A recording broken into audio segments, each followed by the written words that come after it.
What's good? It's Wrestle King there. Today I'm going to be discussing the recent episode of NXT. Finna jump straight into it.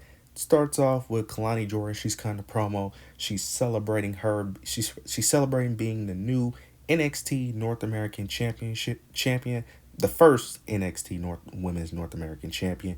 She's celebrating. Talked about the ladder match, the process, the journey it took her to get there, and mentions how she wants to be a fighting champion, mentions the women in the locker room and ready for her next challenger. Jada Parker comes out. She ends up saying her piece, saying why she's going to be the new champ. Ends up saying that her reign won't last that very long. Then out of nowhere, Michin comes from behind, attacks her. Jada Parker and Michin start sprawling. They get in the ring, and that sets up the match between Jada Parker versus Michin. Now we get Jada Parker versus Michin.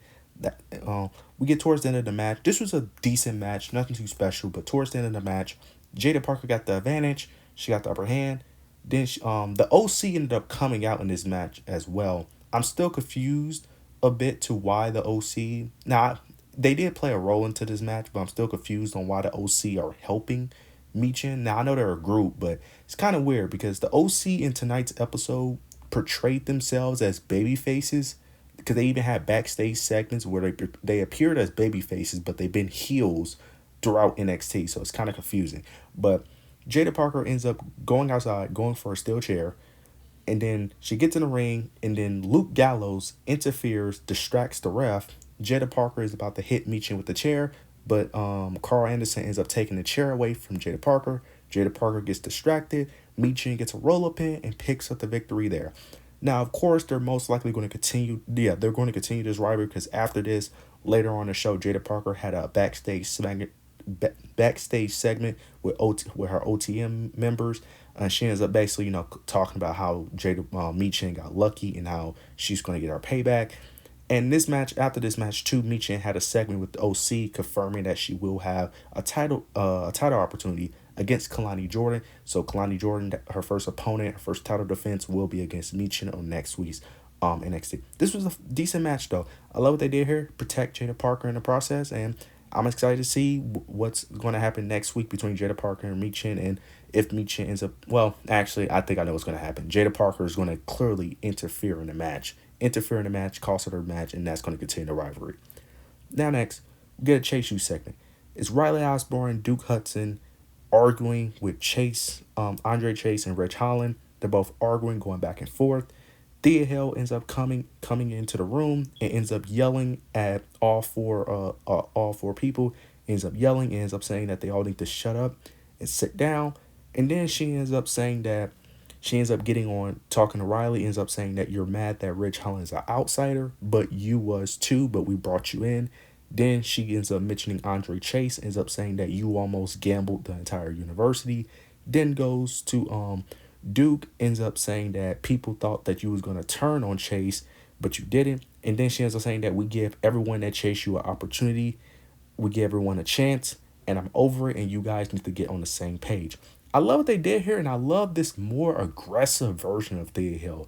Now, I don't know if they're going to continue it, but I like this version of Thea Hill way more than the version we've been seeing before. I like this version of Thea Hill being this more aggressive, assertive woman. I like this version way more than what they was than before. I hope they continue with this. Now, most likely, I don't think this is going to be the end of the storyline. I think they're going to continue the dissension, the potential breakup of Chase U, because I swear to God, if they all just make up, I swear this is just a waste of time. No offense. If they all just make up, this is just a waste of time. I think they're going to continue to tell the story of them eventually breaking up, though. Next, we get Wesley and New Catch Republic versus Gallus. This was a really decent match, especially towards the end. Towards the end of the match, this was really fun. A lot of high-flying maneuvers, very chaotic. This was really a fast-paced, high-flying match. This was really good. But towards the end of the match, though, Gallus did pick up the victory with Joe Coffey pinning Wesley. Very shockingly, they won cleanly here, which is very shockingly. Very shockingly. I thought Gallus was going to cheat some way where Wesley gets distracted of some sort. I thought some way Gallus was going to win in some type of heel way, but they end up picking up the victory clean, which is very interesting. I'm very interested to see how this plays out, though, because they started off with on Battleground, Gallus ended up attacking Wesley, and that's led to this match with New Catch Republic wanting to help Wesley with Do Catch Republic having their history with Gallus. Interested to see how this story plays out because Gallus did win cleanly here, so I'm very interested to see how they will play this out next week. Now we get a quick look segment with Malik, Blade, and Idris and Burnley Reese. Malik and Idris are concerned for Burnley Reese because she's facing Wendy Wu, who's having this new character change, which I'm a little excited about because it's very interesting. They're worried about her. They're telling her to be safe, be careful. Burnley Reese, being the energetic, positive person she is, she's not worried about it. This leads into the Burnley Reese Wendy Chu match, and this match was fairly quick, and Wendy Chu took care of Burnley Reese very easily. She was very aggressive in this match too. She was very aggressive. She didn't waste any time, and this character, I'm a little interested in her. Now, I will say this. I kind of can't take it seriously because she's wearing pajamas. I know that's part of her gimmick. Now, I know who she is, but I didn't watch NXT when she was around. So this is like my first time actually seeing Wendy Chu in action. So very interested how this plays out. I do like the whole, she's like this possessed type of person. I'm interested to see where this goes. Like I said, the pajamas are throwing me off, but I know that was her gimmick before. So I'm interested to see how this plays out. You guys let me know what you guys think of Wendy Chu. You guys let me know some previous history of her since I don't really know and I'm not going to really check because I just don't have time. But you guys let me know what you guys think though. Now next, she won by submission too, which also shocked me as well. But I actually liked that she won by submission as well. Now we get Cody Rhodes. Cody Rhodes make an appearance on NXT. He cuts a promo. He talks about, Clash at the Castle. He talks about how he's going to win that match. Then Trick Williams comes out. Then Trick Williams asks Cody Rhodes a question. He ends up asking about that, him and Cody had similar paths. Him and Cody was constantly chasing for the title. Him and Cody had to climb a mountain that they couldn't reach, how they had to overcome all the odds. And that now, since they have done that, they achieved what they wanted to achieve. What's next? What's next? And how does Cody deal with it? Cody ends up responding, ends up saying that we have conquered certain mountains, but there's always another mountain to climb, which Cody ends up referring to his WWE Championship. The crowd starts chanting Trick 2 belts. Then Cody Rhodes ends up saying that I have been granted the authority for your next opponent for your NXT Championship, and that will be decided next week in a 25-minute battle royal. And he ends up saying that some may be from different locker rooms that you may recognize. So I'm very interested to see how this plays out. Very interested to see who will be in that battle royal, because if it's going to be people from Raw and SmackDown, very, very curious to see who they pick. They might end up putting Baron Corbin in there. I could see that. They're not going to, I don't know if they're going to put any big time stars. Like, it doesn't make sense for them to put someone like a Drew McIntyre or something like that. But I could see someone like a Baron Corbin maybe being in there. Maybe Andrade, maybe, because he was on NXT before. I could see them, and they're not really doing anything. I could see him being in the battle. I could see like smaller names. I don't think any big names would be in there, but I could see that. I can even see like a Montez Ford possibly being in it. Possibly. But I'm interested to see how that goes. I'm very interested to see who will be Trick Williams' next opponent. Now we get Lexis King versus Dante Chen in a Singapore cane match. I was very confused what this match was, but this match is basically just a kendo stick match. Basically, it's a no disqualification match where you could just use only kendo sticks. This was actually a fun match though. Very hard hitting with the kendo sticks. Lexis King was giving it to Dante Chen. He was just constantly attacking him with kendo sticks.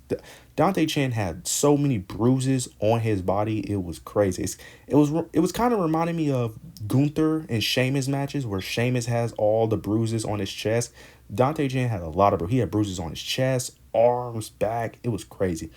Get towards the end of the match though. They're on the outside. Dante Chen is about to hit him with a kendo stick, but Lexis King ends up picking up a cane, ends up low blowing Dante Chen with the cane, puts him in the ring, hits his finisher, and picks up the victory here. I'm very interested to see, is this now they said this is the final match. I'm very confused on why this is the final match if you're going to have Lexis King win. Now, this doesn't hurt anybody, if I'm being honest. This doesn't really hurt Dante Chen because Dante Chen is very recently new and he already won twice.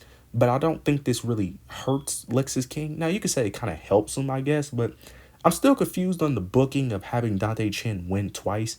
Maybe it was just to build them up a little bit. I don't know. But this match was really fun, really entertaining, and interested to see what's next for these two though. Now next, quick little segment with JC Jane, Jasmine Nix. They're walking out. JC Jane's talking about her mask. Out of nowhere, Cody Rhodes ends up approaching him, ends up saying, talking to JC Jane, ends up saying that you're the person I wanted to see. And he ends up giving her the undashing mask from when Cody Rhodes was the undashing Cody Rhodes. He ends up giving her the mask, and I don't know why he gave her the mask. I don't know what that's going to tell us. I don't know if this is going to be a new character we're getting from Jason Jane. See how this plays out. Very interesting choice that JC Jane will be the one to get that mask out of everyone. But interested to see how that plays out. Next, we get Eddie Thorpe versus Tavion Heights. Not going to speak too much on this match. Eddie Thorpe ends up picking up the victory here. Let's just see if they actually use Eddie Thorpe, actually keep him on TV, because what they typically do is have Eddie Thorpe have a feud, win a match, then go off TV for months, do it again, win a match, go off TV. So let's see if he actually stays on TV. Now, I don't know why he's off TV. It could be injury. I could be wrong. He could have been getting injured in this time, or they could just not be using it. But hopefully he stays on TV and see if he could progress some storylines. Next, get a quick segment with No Quarter Catch Crew. Charlie Dempsey wants to recruit Tavion Heights. He's very aggressive, he's kind of becoming more like a dictatorship instead of more like their friend. Dante, he ended up assaulting Damon Kemp. Damon Kemp was talking about how they may not need no new members. He made like a joke, but then Charlie Dempsey ends up talking about how he lost to Tony D'Angelo twice and how he didn't recover the NXT championship. And Damon Kemp was very frustrated about that. And he's very, and he really wants to recruit Tavion Heights. Now, I don't know much about Tavion Heights. I know he's mainly from Level Up. Interested to see how that plays out. He could be a good member, or he could refuse the offer, and that could lead to a feud. But I'm interested to see what this new version of Charlie Dempsey can be, and what's next for No Quarter Catch Crew. Now we get Javon Evans versus Shawn Spears. This was also a very good match. Javon Evans being the high-flying, fast-paced wrestler he is. Shawn Spears did a decent job in this match. We get towards the end, though, where Javon Evans ends up going for a springboard backflip onto the announce table. He ended up missing, hitting his stomach on the announce table. Shawn Spears was able to take advantage and pick up the victory here. Interested to see what's next for Shawn Spears. Because I don't really know what the end game is for Shawn Spears personally. Because Shawn Spears is supposed to be this guy who's trying to, help the kind of like, he's kind of like trying to be like Chris Jericho, but not exactly, where he's trying to help like the younger talent become the best version of themselves. So I don't know where this storyline is going, because I like Shawn Spears as a character. It's just the way they're booking him is very confusing in my opinion. But I am very interested to see where this goes though. Next, get a segment between Nathan Frazier and Axiom and the family. Tony D'Angelo interrupts them, ends up mentioning how, how he's the Heritage Cup, and how they're the tag team champs, and how eventually they're going to come and teach them a lesson. They're talking about the Heritage Cup, and then Nathan, Axiom, New Catch Republic was in there as well, and they was mentioning how they all became Heritage Cup winners as well. And then Nathan Frazier during this segment constantly kept staring at the Heritage Cup, constantly kept staring at it. Axiom had to keep on like snapping him out of it, kept on talking about, yo, we're the tag team champs, why you keep staring at the Heritage Cup? Then they was about to get into it a bit, but Tony D'Angelo ends up stopping Channing Stacks, ends up saying that we would come back for those tag team champions. So eventually the family will go after those tag team titles. And Nathan, as Tony D'Angelo and the family are walking away, Nathan Frazier is constantly staring them down and staring at the Heritage Cup, and Axiom had to constantly snap him out of it again and talk about, yo, we're the tag champs, why are you focused on that? Nathan plays it off, talks about, don't worry, I can easily defend both if I have to. Don't know what they're teasing here. I don't know if they're teasing a breakup, but I'm interested to see how that plays out. Now, I did want the Tony D'Angelo and the family to become a tag team again, because the tag team division is lacking, and they do need the family as a tag team. Now, that could be Tony D'Angelo and Channing Stacks, or that could be Luca Crucifino and Channing Stacks, but they need to be a tag team, because we need more tag teams, and they're the only tag team that realistically can actually dethrone Nathan and Axum. So I'm interested to see how that story plays out. Now we get the main event, the last segment.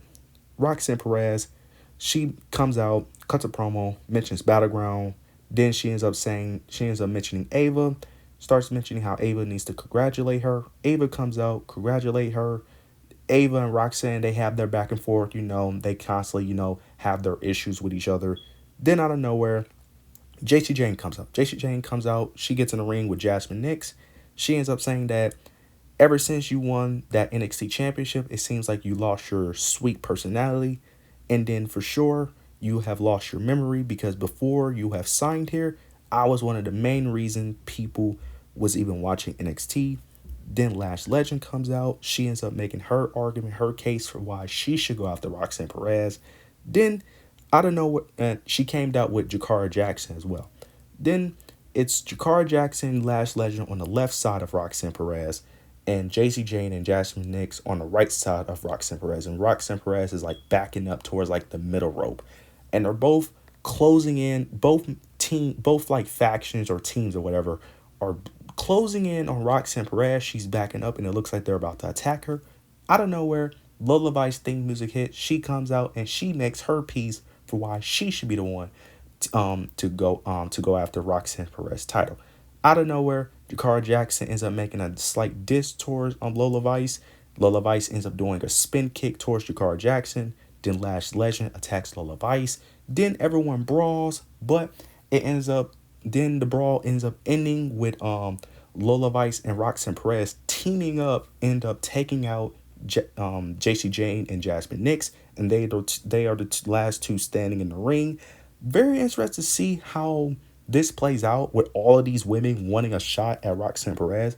I like that they put all of these women in the main event scene because the mid-card scene is already kind of too packed right now because you have Kalani Jordan, of course, but you also have Michin, you have Fallon Henley. I think Thea Hale is more of a mid-carder as of right now. You also have who else am I? Jada Parker. Ruka. You don't really, and then you still got women like Stevie Turner and Carly Bright who are most likely in the mid card.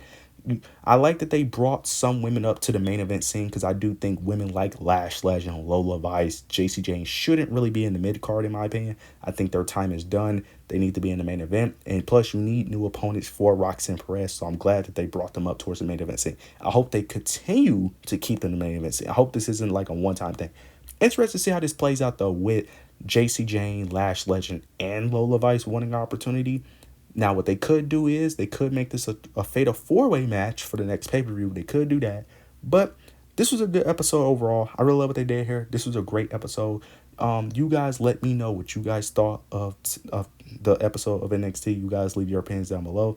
Don't really have much to say here. I love what they did here. But yeah, you guys make sure you leave your comments down below. Make sure you like, comment, and subscribe. But yeah, that's it.